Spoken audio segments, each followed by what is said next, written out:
அஸ்வின்ஸ் இனிப்பு காரம் பேக்கரி மற்றும் சைவ உணவகம். தேனி மாவட்டத்தின் அடையாளம், தென் மாவட்ட மக்களின் வாழ்வாதாரம். பெருந்தலைவர் காமராஜரால் கட்டப்பட்ட வைகை அணை இன்று 68வது ஆண்டில் அடியெடுத்து வைக்கிறது.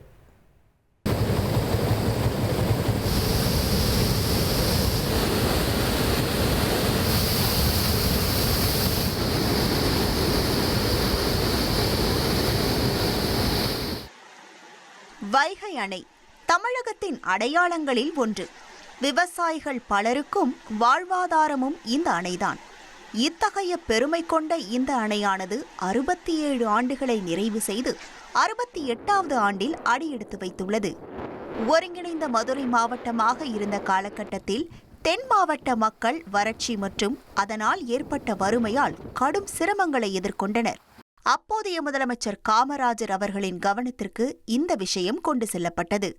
வைகை ஆற்றின் நீரை தேக்கி வைத்து அதை பாசனத்திற்கும் குடிநீருக்கும் பயன்படுத்த ஒரு நிரந்தர தீர்வை முன்வைத்தார் அவர்.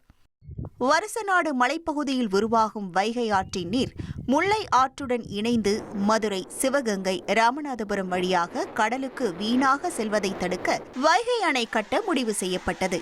இதற்காக ஆண்டிப்பட்டி அருகே வைகை, முல்லை ஆறுகள் சங்கமிக்கும் இடத்தில் சுமார் 10 சதுர கிலோமீட்டர் பரப்பளவில் அணை கட்ட இடம் தேர்வு செய்யப்பட்டது. காமராஜரின் திட்டத்தை ஏற்றுக்கொண்ட அந்த பகுதி மக்கள் தங்களது இருப்பிடங்களை தாமாகவே முன்வந்து காலி செய்து கொடுத்தனர்.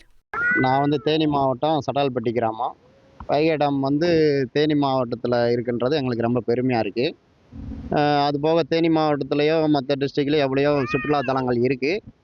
ஆனால் இந்த அளவுக்கு ஒரு அப்பாவி மக்கள் கூட போகிற அளவுக்கு ஒரு சீப் அண்ட் பெஸ்ட்டாக இருக்கிற இடம்ன்றது வைகை டம். நம்ம இது பண்ணிக்கலாம்.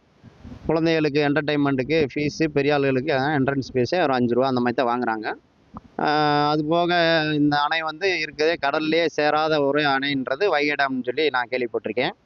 ரூபாய் 3,30,00,000 செலவாகும் என மதிப்பீடு செய்யப்பட்டு 1955ஆம் ஆண்டு காமராஜரால் வைகை அணைக்கு அடிக்கல் நாட்டப்பட்டது.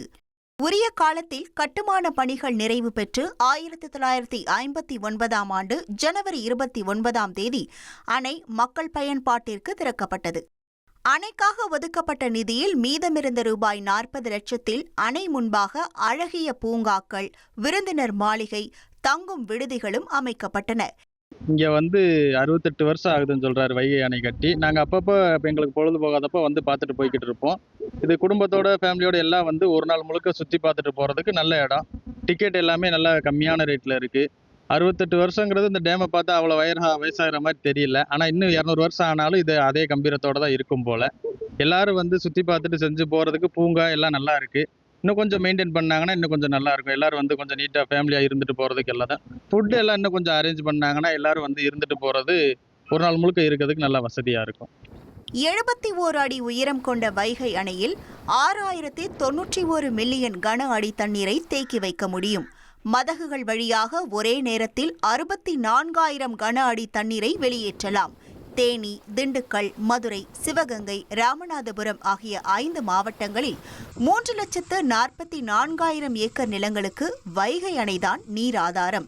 5 மாவட்ட மக்களுடைய குடிநீர் தேவையையும் அன்றாட வாழ்க்கையில் விவசாய தேவையும் பூர்த்தி செஞ்சு இத்தனை வருடங்களாக மக்களுக்கு பயன்படுத்திட்டு இருக்கு. இன்னைக்கு பார்த்தோம்னா இந்த அணையை முதலாக கட்டுறதுக்கு இந்த இடத்த தீர்மானித்தப்ப எல்லாருக்கும் ஆச்சரியமாக இருந்தது. ஏன்னா தரைப்பகுதியில் கட்டப்பட்ட ஒரு அணையை தமிழ்நாட்டில் பார்க்கவே முடியாது. அதனுடைய மிகப்பெரிய பெருமை இந்த வைகை அணைக்கு மட்டும்தான் இருக்கு. விவசாயத்திற்கும் குடிநீருக்கும் ஆதாரமான இந்த அணை 68 ஆண்டுகளை கடந்தும் மக்கள் மனதில் நிலைத்திருக்கிறது. அஸ்வின்ஸ் இனிப்பு காரம் பேக்கரி மற்றும் சைவ உணவகம்.